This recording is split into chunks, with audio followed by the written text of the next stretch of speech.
Hello, everyone, and blessed be.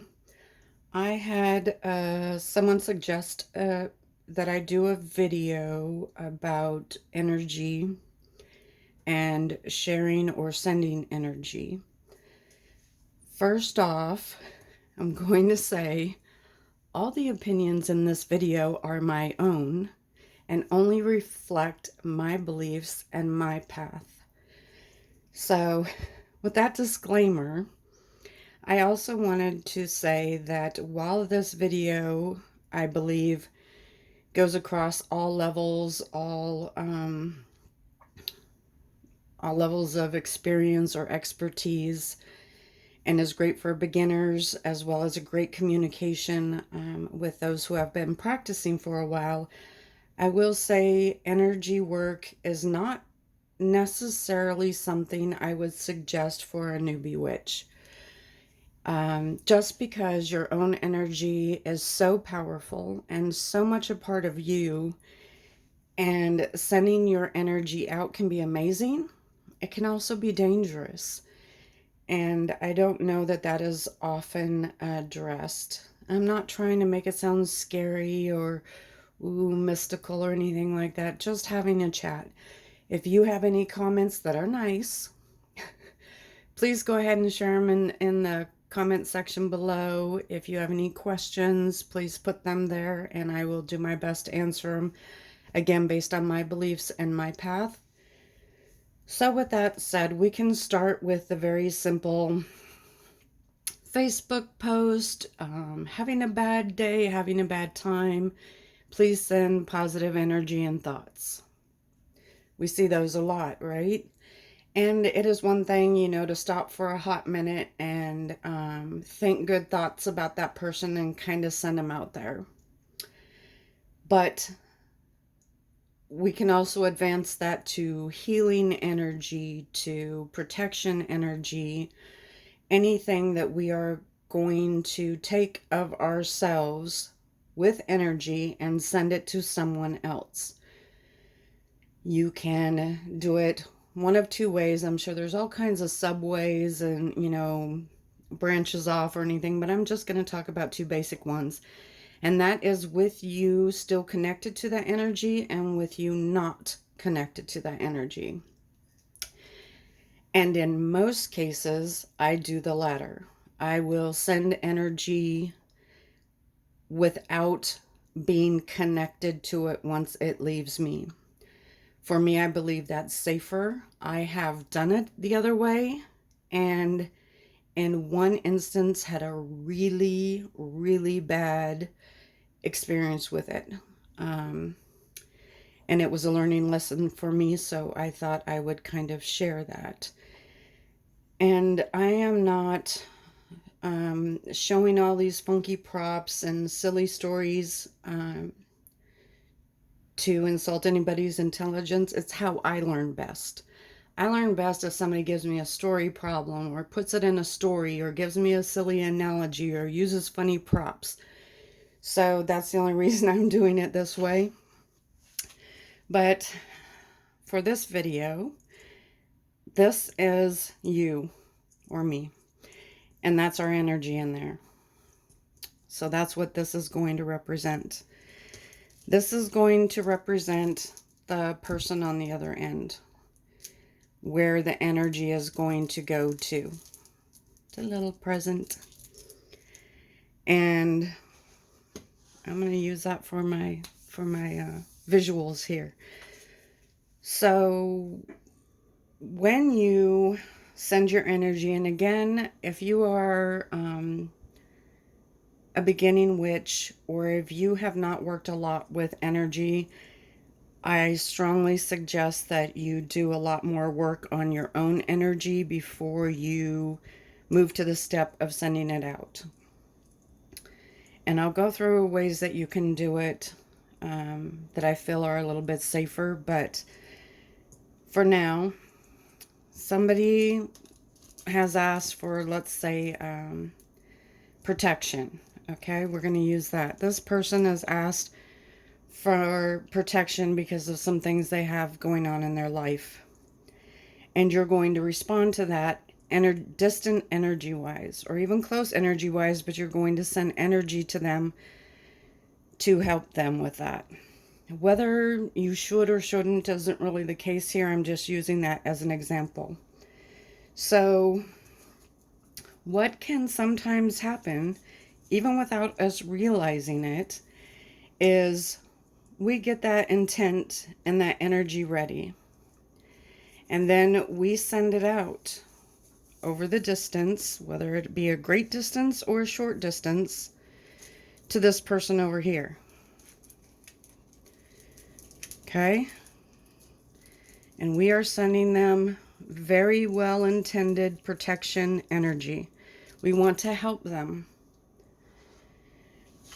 In this situation, we have created a cord or a path for the energy to go from here to here that is connected here and connects here. And a lot of, not a lot of people, some people, this is the way they know. It makes sense. You have a cord, you have a path you can follow, and it connects here. Where a problem can occur is you send it and it stays connected to this person. Some people, might say, well, that's a very wonderful thing to do. I want to stay connected to them. I want to keep sending them protection. I want to be there for them. However, now, because you're connected, whatever happens here, just like the energy can go from you to them, whatever happens here now has a direct path to go right back and affect you. This goes both ways. There's no sign up saying only go this way. It goes both ways. So, if this person who you've given your energy to decides to go off this way, guess what? Your energy's going with them.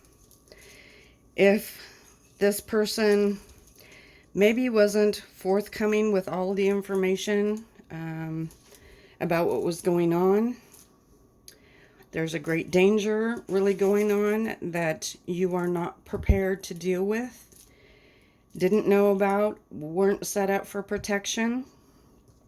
All of that energy, all of that situational energy is going to go right back down here to you.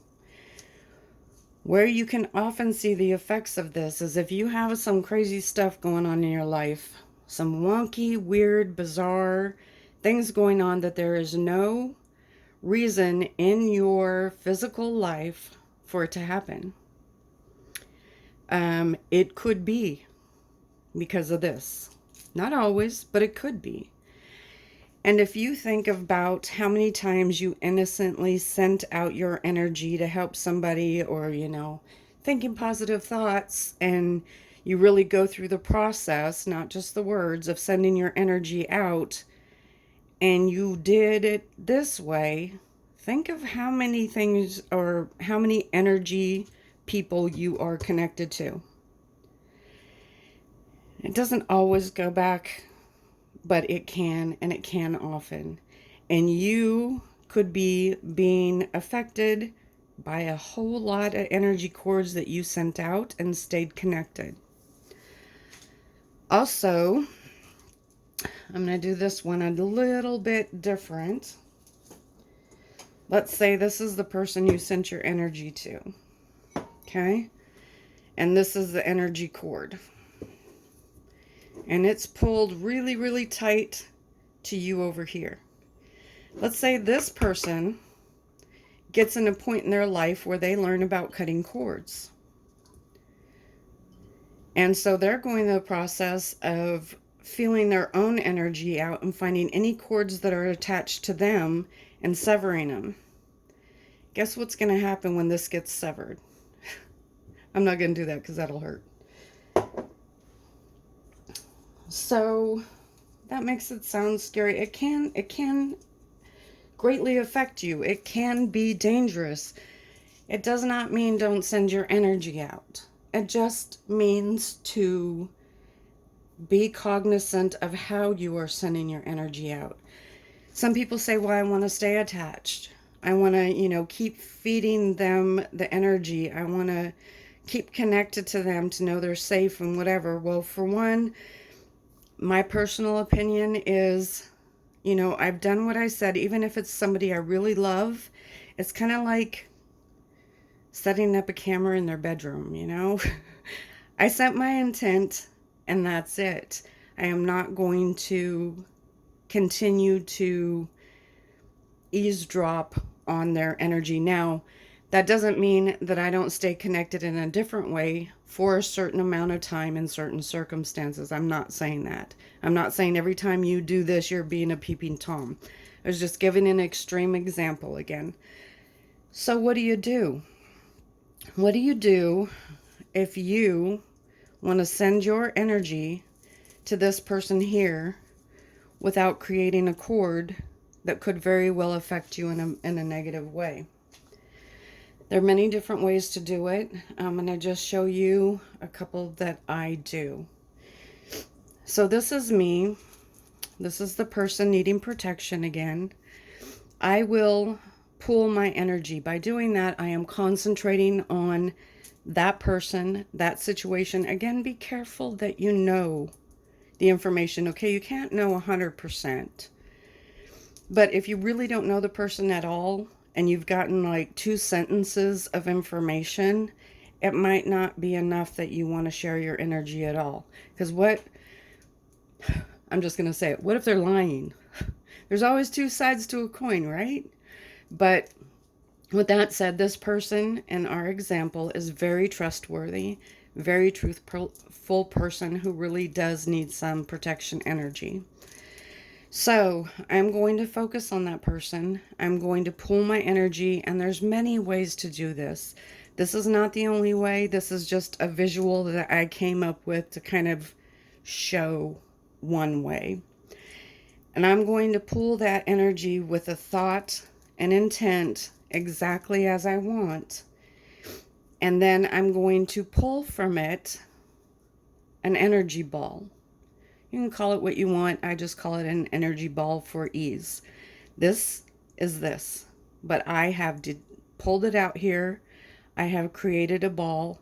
No cord attached to me. And I have not depleted my own energy because I have pushed this out and I'm constantly recharging. But we can talk about that in a different video. So I'm not sucking my life away or sucking all my energy away to create this.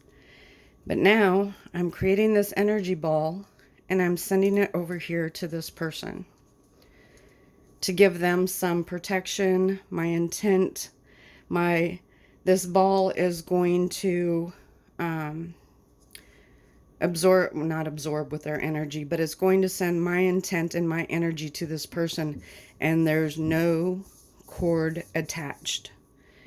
This does what it does, and then it's gone. So if this person goes off a different way, doesn't affect me. If this person does a cord cutting, it's not going to affect me. If this person was lying and they're in the wrong, it's not going to come back down here on me. Okay? Yes, that sounds like self-preservation. It is not selfish. It is very much your responsibility to safeguard your own energy. So, another thing, if I am doing intense energy work, preparing for intense energy work, at the beginning, I don't always have to do this now, but I still do sometimes if it's very intense.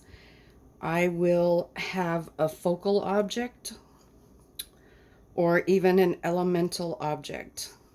Okay, so it can be, let's see if I can move this over here. It can be a candle with a flame. I am a fire element. I work with fire a lot, and that flame can be very powerful. What you can do is you can put your intent and your energy Again, kind of like this, where you are focusing your intent and your energy to create this. You can focus it and send it into a flame. Okay? That's the only connection, is you and that flame. And then the flame, you ask the flame or give that intent that sends that to that other person without the connection there. Now, when you're done, you're going to have to pull that back to you. Okay?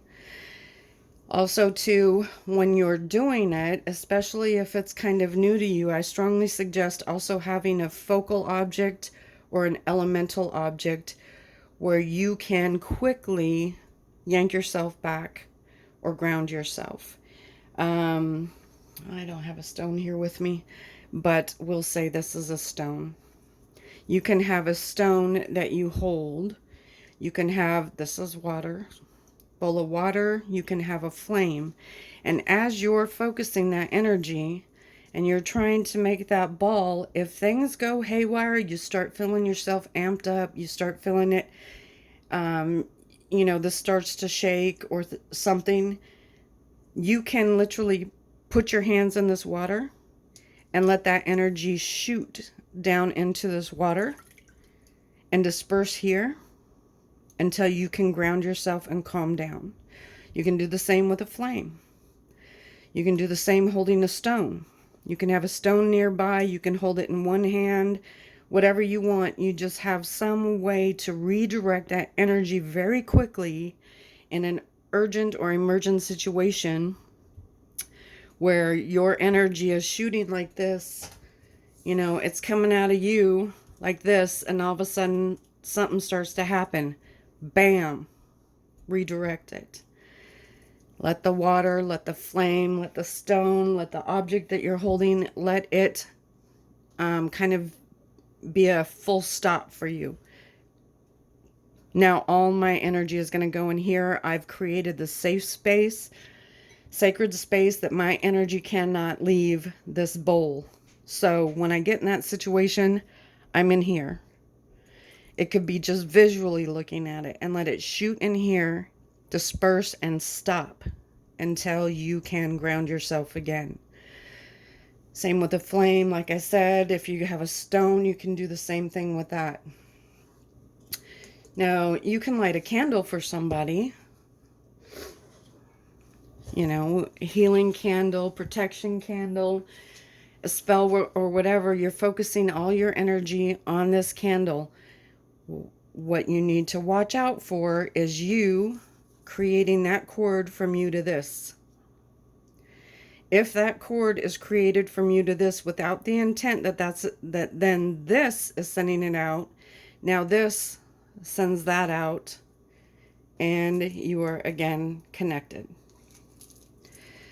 There are cord cutting spells or rituals that you can do where you check yourself for any cords that you may have attached, and you can sever those.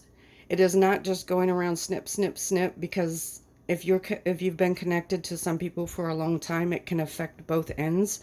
So you might want to do your research on that. So I know it, again, makes it sound a little bit scary, but I think it's very important. And again, all opinions in this video are my own and based on my own beliefs and my own past. But be careful when you share your energy. I am not saying not to. It can be a very wonderful thing, and it can be a very helpful thing. Just have the knowledge and be prepared, and also know to look for the signs that you might have created a cord that is still attached, and then go from there on what to do about it. Again, if you like this video, please give it a thumbs up, hit the subscribe button and the little bell if you want to know when I upload more videos. Thanks and blessed be.